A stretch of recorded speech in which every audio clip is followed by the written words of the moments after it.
ሰላም ጤና ይስጥልን ውድ የቻናላችን ተከታታዮች የፕሮግራማችን ቤተሰቦች ይህ አብዲራዋቲው ነው። ፕሮግራማችንን ላይክ በማድረግ እንድትጀምሩ አዲስ ሆናችሁ ሰብስክራይብ በማድረግ ለዚህ ቻናል ቤተሰብ ልትሆኑ እንዲሁም ይህንን ፕሮግራም ከሀገር ውጭ የምታደምጡ የቻናላችን ተከታታዮች እንደ ሁሉ ጊዜው በሱፐር ታንክስ ድጋፍ ታደርጉ ዘንድ የአክብሮት ግብዣችን ነው። በዚህ ፕሮግራም የምንመለከተው እንግዲህ ትናንት ምሽት ስለተደረገው የኔሽን ሊግ የግማሽ ፍጻሜ ጨዋታ በጀርመንና ፖርቱጋል መካከል የተደረገውን ዛሬ የሚደረገው የስፔንና ፈረንሳይ እንዲሁም ከንጋት ጀምሮ በዛሬ ሐሙስ መነጋገሪያ ከሆኑ የዝውውር መረጃዎች ከትናንት ምሽት አንስቶ ያሉትን ነጥቦች አንስተን በዚህ ፕሮግራም እንወያያለን። ከነጋ ቆይታ ስታደርጉ በኔሽን ሊግና ወቅታዊ የዝውውር መረጃ እንግዲህ ምናደርሳችሁ መረጃዎች ይኖራሉ።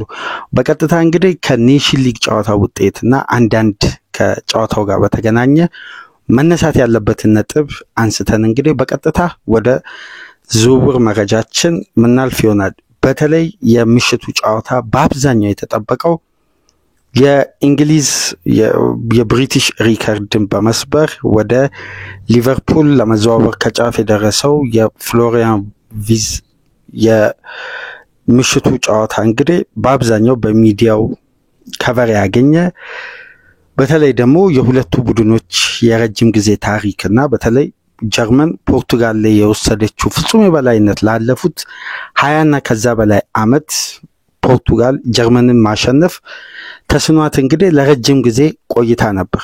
ይህንን ተከትሎ እንግዲህ በስተመጨረሻም በምሽቱ ጨዋታ በሊቨርፑል በጥብቅ የሚፈለገው ወደ ቀዮቹ ቤት ለመዘዋወር ከጫፍ የደረሰው ፍሎሪያን ቪዝ ጀርመንን ቀዳሚ ማድረግ ቻለ። በሄዲንግ የተቆጠረች ግብ ነበረች በጆሹዋ ኪሚች ማራኪ ኳስ። ይሄ ጀርመናዊ የፈጣሪ አማካይ ግቡን አስቆጥሮ እንግዲህ ጀርመንን ቀዳሚ ማድረግ ቻለ። ከረፍት መልስ በተደረገ ልዩ የማጥቃት እንቅስቃሴ ፖርቱጋሎች ለተወሰኑ ደቂቃዎች ነበር ሲመሩ በጨዋታ የቆዩት። ከዛም በኋላ ውጤቱን በመቀየር ተቀይሮ የገባው ጆአው ኮንሲሳኦ ያለፈው የኤሲ ሚላን አሰልጣኝ የነበረው ከዚህ ቀደም በኤሲ ሚላን ቤት የምናቀው የፖርቶ አሰልጣኝ የነበረው የኮንሲሳኦ ልጅ ተቀይሮ በመግባት እንግዲህ በግሩም ሁኔታ ከሪያ ውጪ ፖርቱጋልን ወደ ጨዋታ የመለሰችውን ግብ ማስቆጠር ቻለ። ከተወሰኑ ደቂቃዎች በኋላ ክርስቲያኖ ሮናልዶ ፖርቱጋልን አሸናፊ ያደረገችውን ግብ በማስቆጠር ፖርቱጋልን ለሌላኛው የኔሽን ሊግ ፍጻሜ ማሻገር የቻለውን ግብ ማስቆጠር ችሎ እንግዲህ 2-1 ፖርቱጋል ከ21 አመት በኋላ ለመጀመሪያ ጊዜ ጀርመንን በማሸነፍ ለኔሽን ሊግ ፍጻሜ መብቃት ችላለች እና የጨዋታው ልዩነት የነበረው በመጀመሪያው መነጋገሪያ ርዕስ የነበረው የፍሎሪያን ቪዝ ነው። ጨዋታው ከተጠናቀቀ በኋላ ደግሞ የክርስቲያኖ ሮናልዶ በኢንተርናሽናል ጨዋታ ለሀገሩ 137ኛውን ግብ በ220ኛው ጨዋታ ማስቆጠሩ መነጋገሪያ ርዕስ ሆኗልና በዚህ ነው እንግዲህ አሁንም ብሔራዊ ቡድኑን በተሻለ ደረጃ ለማብቃት ሮናልዶ የተሻለውን ጥረት አድርጎ የማሸነፊያውን ግብ ማስቆጠር ችሏል። ኑኖ ሜንዴዝ ነበር በጥሩ የድሪብል ስኪል እና የፔኔትሬሽን አቅሙን ተጠቅሞ ለሮናልዶ አመቻችቶ ያቀበለው። የጨዋታው ልዩነት የነበረው ከረፍት በፊት ግቧን እስከሚያስቆጥር ድረስ ከረፍት በኋላ የፍሎሪያን ቪዝ እንቅስቃሴ ነበር። ከዛም በኋላ ደግሞ ተቀይሮ የገባው ቪቲኛ ለፖርቱጋል የማሸነፊያ መንገድ ትልቁ አቅም ነበር። ተጫዋቹ እንግዲህ ከቤንች ላይ በመነሳት ነው በጨዋታው ልዩነት የፈጠሩ እንቅስቃሴዎች እንዲሁም ከግቡ ጀርባ ከተቆጠረችው ግብ ጀርባም በእንቅስቃሴ አካል ሆኖ ነው እንግዲህ የጨዋታው ልዩነት መሆን የቻለውና ለመጀመሪያ ጊዜ በኢንተርናሽናል ጨዋታ በፍሬንድሊ ጨዋታ ከ21 አመት በፊት በኢንተርናሽናል የነጥብ የጥሎ ማለፍ ጨዋታ ከ25 አመት በኋላ ጀርመንን ፖርቱጋል ማሸነፍ የቻለችው። በአብዛኛው በቅርብ አመት ያሉት የሁለቱን ግንኙነቶች ብንመለከት ጀርመን ፍጹም የበላይነት ወስዳ አብዛኛው ውድድር በማሸነፍ ነው የምታጠናቅቀውና አሁን እንግዲህ በስተመጨረሻም ፖርቱጋል አሸንፋ ወደ ፍጻሜ እሁድ ለሚደረገው ፍጻሜ ማለፏን አረጋግጣለች። ባለፈው እንደምታውቁት ለዩሮ ጥሎ ማለፍ ጨዋታ ሮናልዶ 10 ግብ አስቆጥሯል ካደረጋቸው 9 ጨዋታዎች። አሁን ደግሞ በኔሽን ሊግ ከ5 ግብ ማስቆጠር ችሏል እና ይሄ ተጫዋች 40 ዓመቱ ላይ ነው የሚገኘው። ለፖርቱጋል ብሔራዊ ቡድን አሁንም በልዩነት ማገልገሉን ቀጥሏልና የሚዲያው ትልቁን ሽፋን ያገኘው ከዚህ ጨዋታ በኋላ አንድ የሊቨርፑል ሪፖርተር የዴሊ ሜል ዘጋቢ ሉዊስ ስቲል ይባላል። አብዛኛው የሊቨርፑል ደጋፊዎች ታቁታላችሁ። ይሄን ዘጋቢ እንግዲህ በዴሊ ሜል ሪፖርቱ ይታወሳል። ከዚህ ቀደም በተደጋጋሚ የኔሽን ሊግ ውድድሮችን በመዘገብ በዴሊ ሜል ይታወቃልና የምሽቱን ጨዋታ ለመዘገብ ወደ ጀርመን አቅንቶ ነበርና ጨዋታው ከተጠናቀቀ በኋላ ፍሎሪያን ቪዝ በኮሊደር በሚያልፍበት ወቅት ይሄ ዘጋቢ በሊቨርፑል ጥያቄና ወደ ሊቨርፑል ለመምጣት ፍቃደኛ ነው ወይ የሚል ጥያቄ በቀጥታ ኢንተርቪው ሳይሆን ተጫዋቹ ከሙሉ ስብስቡ ጋር ወደ መልበሻ ቤት እያለፉ ሳለን ይሄ ዘጋቢ እንግዲህ ይሄ ሪፖርተር የጠየቀውና ፍሎሪያን ቪዝ በአንገቱ ምልክት ሰጥቶ ነበር። አዎ የማለት ወይም የስ የማለት ምልክት ሰጥቶ ነበርና ይሄ ቪዲዮ በሶሻል ሚዲያ ከነ ፋብሪዚዮ ጨምሮ እነ ዴቪድ ኦርኒስተንም በኢንስታግራም ፔጃቸው ላይ ሂስቶሪ አድርገውታልና ከትናንት በስቲያ እንደምታውቁት ቪዝ ራሱ የ10 ቁጥር ማሊያ አለመጠየቁን ገልጾ የፍሎሪያን ፕላተንበርግን ዘገባ ተገቢ አይደለም፣ እኔ የትኛውንም ተጫዋች ቁጥር አልጠየኩም፣ ለየትኛውም ተጫዋች ደግሞ የተለየ ሪስፔክት አለኝ በማለት ገልጾ ነበር። አሁን ደግሞ ይሄ ሪፖርተር ወደ ሊቨርፑል ለመምጣት ፍቃደኛ ነው ወይ ደስተኛ ነው ወይ የሚል ጥያቄ አቅርቦለት ድንገት እያለፈ ነው ተጫዋቹ በአንገቶቹ ምልክት ሰጥቶ ነው እንግዲህ ያለፈው። አው ወደ ሊቨርፑል ለመምጣት ፍቃደኛ ነኝ አይነት ምልክት አሳይቶ ነው ያለፈው። በአጠቃላይ መነጋገሪያ ርዕስ የነበረው በዚህ ጨዋታ የቪዝ እንቅስቃሴና የክርስቲያኖ ሮናልዶ በ40 ዓመቱ ፖርቱጋል ለመጀመሪያ ጊዜ ከ25 ዓመት በኋላ ጀርመንን ያሸነፈችበትን የማሸነፊያዋን ግብ ማስቆጠሩ ነው። የምሽቱ ጨዋታ ይሄን ይመስል ነበር። ዛሬ እንግዲህ ተጠባቂው ጨዋታ በፈረንሳይና በስፔን መካከል ይደረጋል። የሁለቱ ክለቦች የእርስ በርስ ግንኙነት ካለፈው የኔሽን ሊግ ፍጻሜ አንስቶ ለፍጻሜ በሚደረግ የጥሎ ማለፍ ጨዋታ እንደምታስታውሱት በቤንዜማና በኤምባፔ ግብ መሰለ የቤንዜማን እርግጠኛ ይቅርታ የቲዮ ሄርናንዴስ ሁለቱ ተጫዋቾች አስቆጥረው ፈረንሳይ ለፍጻሜ ማብቃት ችለው ነበር በኔሽን ሊግ። አሁን ስፔንን አሸንፈው ነበር ለፍጻሜ የቀረቡት በሳንሴሮ። አሁን እንግዲህ ሁለቱ ሀገራት ዛሬ በጀርመን ተገናኝተዋል። የማልም ከጨዋታው በፊት የተለየ አስተያየት እየሰጠ ነው። የዴምቤሌ የሰሞኑን ሙገሳና ለባለንዶር ተመራጭ መሆኑ በአብዛኛው ሚዲያ እየተዘገበ ነው የሚገኘው። ይሄ ጨዋታ እንግዲህ እንደ ዩሮ 2024 ስፔን ፈረንሳይን ጥላ ነው ያለፈችው። ያለፈውን የኔሽን ሊግ ጨዋታ ደግሞ ፈረንሳይ ስፔንን በመጣል ነው ለፍጻሜ የበቃችው። ስለዚህ የሁለቱ ሀገራት የመለያ ጨዋታ ነው በቅርብ ዓመት ካላቸው የእርስ በርስ ግንኙነት። ዛሬ ስፔን ወይስ ፈረንሳይ፣ ዴምቤሌ ወይስ ያማል? እንግዲህ ኤምባፔ በዘንድሮ የውድድር ዓመት በማድሪድ ቤት ባስመዘገበው ውጤት አሁን ትኩረቱ ወደ ዴምቤሌና ኤምባፔ አልፏል። በሁለቱ ተጫዋቾች መካከል ሆኗል ፉክክሩ።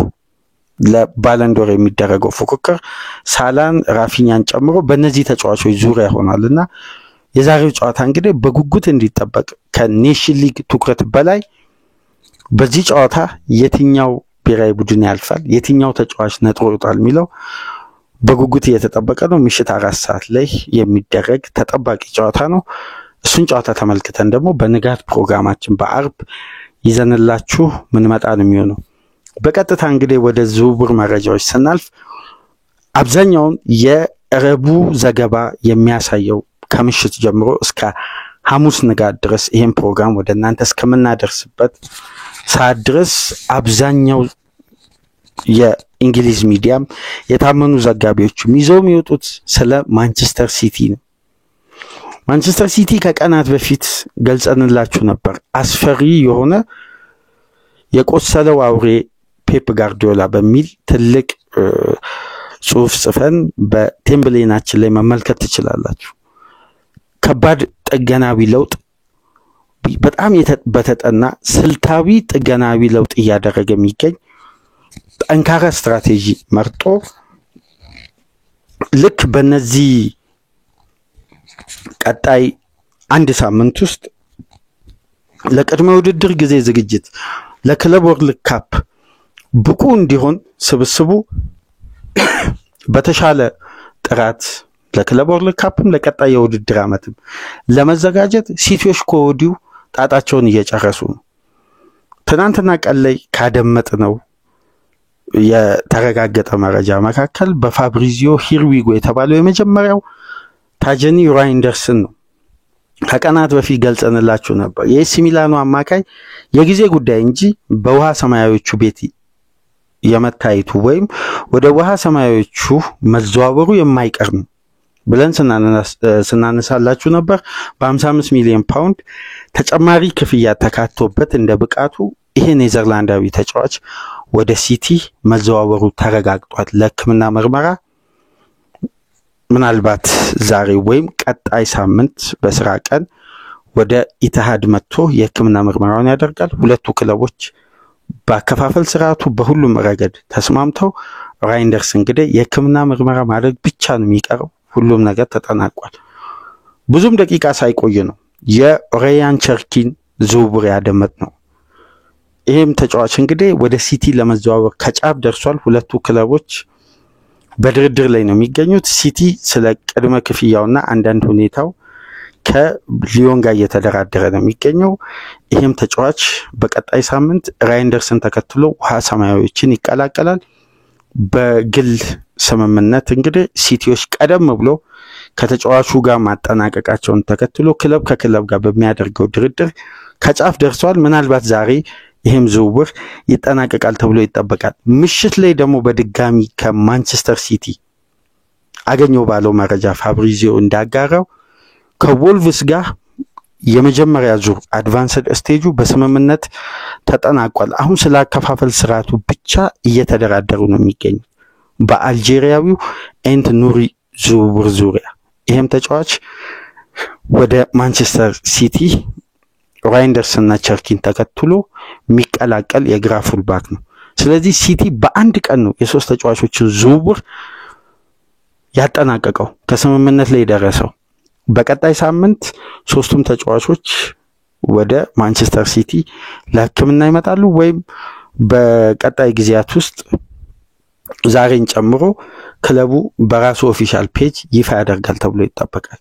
ሲቲ በአስገራሚ ሁኔታ ሶስቱም ፕላኖችን በቀጥታ ወዲያው ነው ማስፈረም የቻለውና የሲቲ ይሄ ፈጣን ምላሽ መስጠት፣ ቶሎ ወደ ጥገናዊ ለውጥ መግባት ለቀጣይ የውድድር ዓመት ምን መስሎ ሊመጣ በምን አይነት ካራክተር የፔፕ ቡድን ሊመጣ እንደሚችል ከወዲሁ መገመት ይቻላልና አስገራሚ የሆነ ጥገናዊ ለውጥ እያደረገ ነው የሚገኘውና ሶስት ተጫዋቾች፣ ሁለት የግራኝ እግር ቴክኒሻል ተጫዋች፣ አንድ የአማካይ ክፍል ሁለገብ ተጫዋችን በ5 ቀን ልዩነት በተከፈተ የዝውውር መስኮት ገና 5ኛ ቀን ነው ዛሬ ገና ጁን 5 ነው። ማንቸስተር ሲቲ በሶስት ተጫዋቾች ዝውውር ተወጥቷል። በቀጣይ ቀናት በራሱ ኦፊሻል ፔጅ የተጫዋቾችን ዝውውር ይፋ አድርጓል። አሁን ከሶስቱም ተጫዋቾች ጋር ቅድመ ስምምነት ፈጽሟል። በግል ጉዳይ ከክለብ ጋር የሚደረገውን ድርድር የቸርኪንና ራይንደርስን አጠናቋል። በዛሬው ዕለት ደግሞ የኑሪ ዝውውር ይጠናቀቃል ተብሎ ይጠበቃልና ሲቲ በአስፈሪ መልኩ ለቀጣይ የውድድር ዓመት ለመምጣት ቅድመ ዝግጅቱ እያጠናቀቀ ነው። ከቀናት በኋላ ደግሞ ግዙፉ የክለብ ወርልድ ካፕ ይጀምራል። ያኔ ደግሞ እነዚህን ተጫዋቾች በሲቲ ስብስብ ውስጥ የማየታችን እድል ሰፊ ነው በተለይ ደግሞ ከወዲሁ ፔፕ ለቀጣይ የውድድር ዓመት ከፕላኑ ውጪ የሆኑ ተጫዋቾችን ቀስ በቀስ በሂደት እያሳወቀ ነው። ጃክ ግሪሊሽን ክለብ ወርልድ ካፕ ከሚጓዘው ስብስብ ውጪ አድርገውታል። ይሄ ተጫዋች በቀጣይ የውድድር ዓመት በኢትሃድ እንደማይቆይ ከቀናት በፊት ነግረናችሁ ነበር። አሁን ደግሞ በይበልጥ እየተረጋገጠ የመጣ ይመስላልና ይሄም ተጫዋች እንግዲህ ማንቸስተር ሲቲን በተቃራኒው የሚለቅ ተጫዋች ሆኗል። በቼልሲ በኩል እንግዲህ የሊያም ዴላፕን ዝውውር ምሽት ላይ አጠናቆ ተጫዋቹ በይፋ እስከ 2031 የሚያቆየውን ኮንትራት ፈርሞ የቼልሲ ንብረት ሆኗል። ሊያም ዴላፕ እንደምታውቁት ከቀናት በፊት ከማንቸስተር ዩናይትድ ተጠልፎ ወደ ቼልሲ የተዘዋወረ እንግሊዛዊ ከ21 ዓመት በታች አጥቂ ነው። የሊ ካዝሊ ጥሪ ደርሶት ነበር። ነገር ግን ተጫዋቹ በክለብ ወርልድ ካፕ ስብስብ ውስጥ ቼልሲዎች ስለሚፈልጉት የእንግሊዝን ከ21 ዓመት በታች ጥሪ ወደ ኋላ በማለት በቀጥታ ቼልሲን ተቀላቅሎ በክለብ ወርልድ ካፕ የቼልሲ የፊት መስመር አጥቂ ይሆናል ተብሎ ይጠበቃል። ዝውውሩ ተጠናቋል። የቼልሲ ንብረት ሆኗል። ሌላኛው ጉዳይ እንግዲህ የብራያን ምቤሞ ነው። ትናንት ምሽት ለመጀመሪያ ጊዜ ማንቸስተር ዩናይትድ ለብራያን ምቤሞ ይፋዊ የዝውውር ጥያቄ አቅርቧል። ለመጀመሪያ ጊዜ ማንቸስተር ዩናይትድ እና ብሬንፎርድ ወደ ጠረጴዛ ወርደው ድርድር የጀመሩበት ማንቸስተር ይፋዊ የዝውውር ጥያቄ አቅርቧል። 45 ሚሊዮን ፓውንድ ለተጫዋቹ እንደ ብቃቱ ታይቶ የሚጨመር 10 ሚሊዮን ፓውንድ የተካተተበትን ጥያቄ ለብሬንፎርድ አቅርቧል። ብሬንፎርዶች እንደምታውቁት ከቀናት በፊት 60 ሚሊዮን ፓውንድ የተጫዋቹ መልቀቂያ ነው ብለው የመደራደሪያ ዋጋውን ለጥፈው ነበር። አሁን እንግዲህ ማንቸስተር በተለያየ ተርም የሚከፈል የተለያየ ስትራክቸር ያለው 45 ሚሊዮን ፓውንድ እና ብቃቱ ታይቶ የሚጨመር 10 ሚሊዮን ፓውንድ በዝውውሩ ላይ በማካተት በይፋ ለብሬንፎርዶች ጥያቄ አቅርቧል። ነገር ግን ብዙም ሳይቆይ የብሬንፎርድና የማንቸስተር ዩናይትድ ድርድር እንደቀጠለ ዘሳን አገኘው ባለው መረጃ መሰረት ብራያን ምቤሞ በማንቸስተር ዩናይትድ ቤት 230,000 ፓውንድ ደሞዝ እንዲከፈለው የዩናይትድ ኃላፊዎችን ጠይቋል የሚል ዘገባ ይዞ ወጣ። ይሄ ዜና በጊዜው ተቀባይነት አላገኘም ነበር ዘሳን ይዞ ከወጣው በኋላ። ነገር ግን ቶክ ስፖርት በራሱ ሆም ፔጅ ባሳወቀው መሰረት ተመሳሳይ የገንዘብ የደሞዝ ክፍያ በመጥራት ብራያን ምቤሞ ከፍተኛ የሆነ የደሞዝ ጥያቄ ለዩናይትድ ኃላፊዎች አቅርቧል እና የዝውውር ሂደቱን ምናልባት ሊያስተጓጉል የሚችለው ይሄ ድርድር ሊሆን ይችላል እንጂ አብዛኛው ቅድመ ሁኔታ ለማንቸስተር ዩናይትድ የተመቻቸ ነው የሚል ዘገባ በቶክ ስፖርት በኩል ከምሽት ጀምሮ ሲዘዋወር ነበርና ምቤሞም የጊዜ ጉዳይ የቀናት ጉዳይ ነው እንጂ በማንቸስተር ዩናይትድ የማየታችን እድል ሰፊ ነው። በአጠቃላይ በአምስቱ ትላልቅ ሊግ ከተሰሙ ሌሎች መረጃዎች ደግሞ ሪያል ማድሪድ እና ፓሪስ ሴን ጀርሜን በአንድ ተጫዋች ዙሪያ ተፋጠው ነበር። የሪቨር ፕሌቱ ወጣቱ ታዳጊ በቅርብ ሳምንት በማንቸስተር ዩናይትድ፣ በሲቲ፣ በሊቨርፑል ሲፈለግ የነበረ አርጀንቲናዊ ተጫዋች። ስለዚህ ተጫዋች ብዙ ሲነገር ብዙ ሲወራ በሚዲያው በኩል ታደምጡ ይሆናል። ፍራንኮ ማስታንቲኖ ይባላል። ይሄ ተጫዋች እንግዲህ በአምስቱ ትላልቅ ሊግ በሚገኙ ሀያላን ክለቦች ሲፈለግ ነበር። በስተመጨረሻ ማድሪድ እነዚህን ሁሉ ክለቦች በድርድር በማሸነፍ በዩሪ ካላፋት በተመራው የድርድር ሂደት እንግዲህ ተጫዋቹን ከፔጄ፣ ከሲቲ፣ ከሊቨርፑል፣ ከማንቸስተር ዩናይትድ፣ ሪያል ማድሪድ በመንጠቅ እንግዲህ የግሉ እንዳደረገ ከምሽት ጀምሮ እየተነገረ ነው የሚገኘውና ያለፈው ሳምንት በስፋት ከማንቸስተር ዩናይትድ ጋር የዚህ ተጫዋች ስም ተያይዞ ይነሳ ነበር። በስተመጨረሻም እንግዲህ ማረፊያው በርናባዩ እንደሆነ ነው እየተገለጸ የሚገኘው። ሉካ ሞድሪችም ወደ ኤሲ ሚላን የሚያደርገውን ዝውውር ከጫፍ እንደደረሰ ፋብሪዚዮ ምሽት ላይ አጋርቷል። በአጠቃላይ በአምስቱ ትላልቅ ሊግ ከተሰሙ ወሳኝና ትላልቅ መረጃዎች መካከል እነዚህ ተጠቃሾች ናቸው። ተጨማሪና ሌሎች ዘገባዎችን ካገኘን ደግሞ በሌላ የዝውውርና ሌሎች መረጃዎችን አካተን ወደ እናንተ ጊዜና ሰዓታችን ጠብቀን ይዘን መጣል። አንድ የመጨረሻ መረጃ ለማጋራት ያክል ሁዋን ጋርሲያ የአርሴናል የረጅም ጊዜ የግብ ጠባቂ ፕላን የነበረ ሁለተኛ ግብ ጠባቂ በማድረግ ተጫዋቹን ከዴቪድ ራያ ጋር ፉካኮ ሚካኤል አርቴታ የሁለተኛነትን ቦታ ሊሰጠው የሚፈልገው ረጅም ጊዜ አርሴናል ሲከታተለው እንዲሁም በተለያዩ አጋጣሚዎች ለድርድር ቀርበው ከተጫዋቹ ጋር መደራደር ችለው ነበር። ነገር ግን በስተመጨረሻ ሁዋን ጋርሲያ ምርጫውን ከካታሎኒያ ሳይወጣ እዛው ከስፓኞል ወደ ባርሳ በማድረግ የባርሳ ንብረት ሆኗል። በይፋ ባርሳን ተቀላቅሏል። ይሄ እንግዲህ የአርሴናልን ፕላን ወደ ሌሎች አማራጮች እንዲመለከት ያስገደደ የዝውውር ሂደት ነውና ኔቶ እንግዲህ ወደ በርንማውዝ ውሰቱን ጨርሶ ተመልሷል።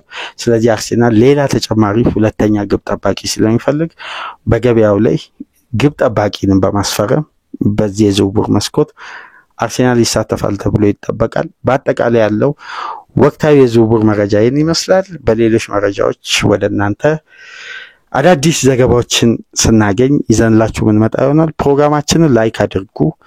ላይካችሁ በእጅጉ ይጠቅመናል። አዲስ የሆናችሁ ሰብስክራይብ በማድረግ ቤተሰብ እንድትሆኑ ይህንን ፕሮግራም ደግሞ ከሀገር ውጭ የምታደምጡ እንደ ሁሉ ጊዜው በሱፐር ታንክስ ድጋፍ እንድታደርጉ የአክብሮት ግብዣችንን እያቀረብን አዳዲስ መረጃዎች ካገኘን ወደ እናንተ በድጋሚ ተመልሰን እንመጣለን። ሰላም ቆዩ።